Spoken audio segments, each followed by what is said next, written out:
guys, welcome back to Practically Creative with Melissa. Today I'm going to demonstrate a tool that I have that I don't use a whole lot, but I had a request for it, so I'm going to go ahead and show it. This is a hot ironing ruler. There are also ones that are called hot hammers. Dritz makes one, Clover makes one, everybody makes one. But I like this one because there's a straight edge here and a curved edge here, and you've got an actual right angle corner right here at the bottom. So if you need to do a mitered corner, you can do that. We're going to move over to the other camera.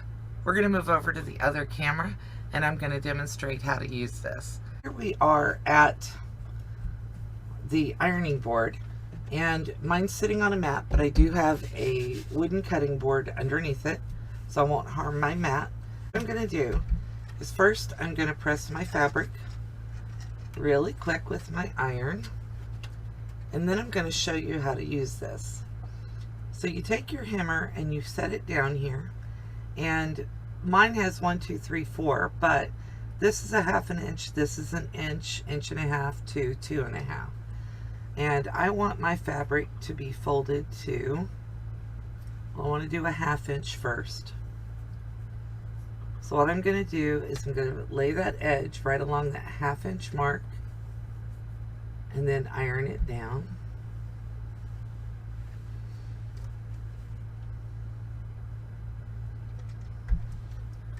You can use steam with this. This is a nylon ruler, so it won't melt. And then what I'm going to do is, because I want that raw edge encased, I want to turn this over so that it goes to my 2. And you don't need a pin here, but you can put one in if you need it, if you feel like it. Okay, good place for a pattern weight. But all I'm doing now is just ironing everything down so that it meets up with my 1 inch mark. And I've got my iron on its highest setting. I'm going to take a little bit of my spray starch and put on here. Take a little of my spray starch and put on here, just to show that you can use steam with this. It's not going to hurt the iron or the ruler.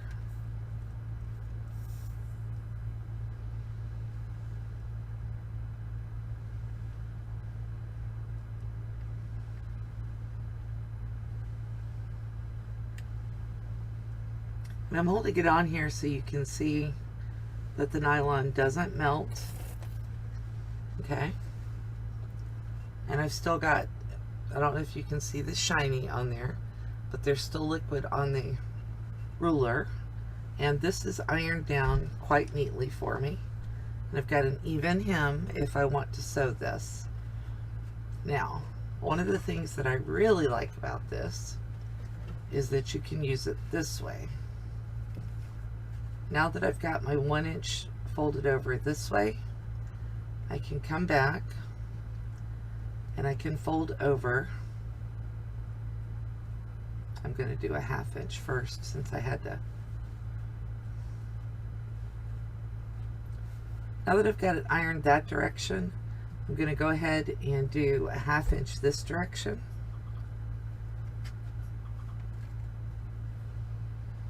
And I'm just going to iron that down. I'm not using starch this time,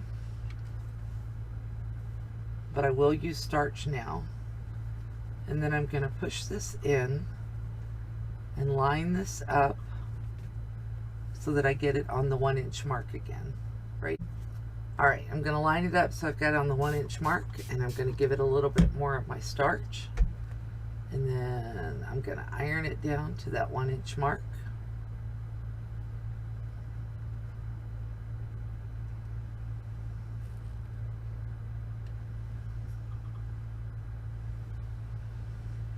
Okay, so now we've got the same 1 inch each direction.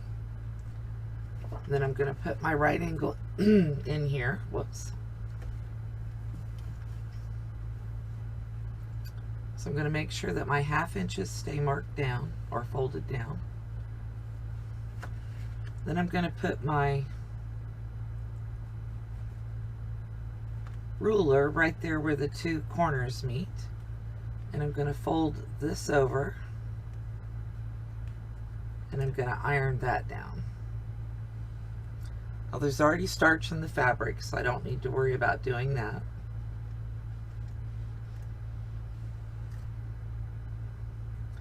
Now that I've got it ironed down, I'm going to bring back into my 1-inch mark and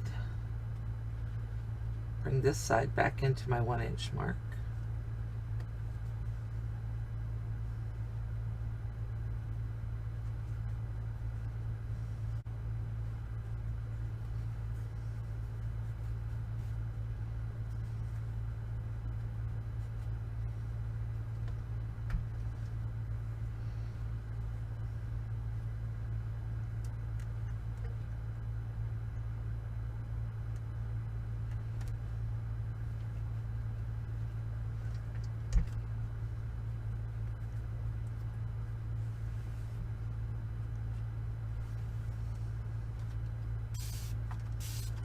A little more starch.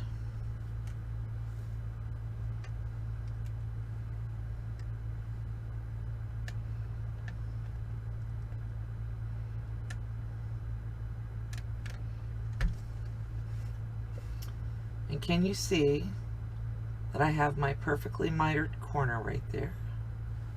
Starting to fold up a little bit because I didn't hold the heat long enough. But my corner is perfectly mitered right there.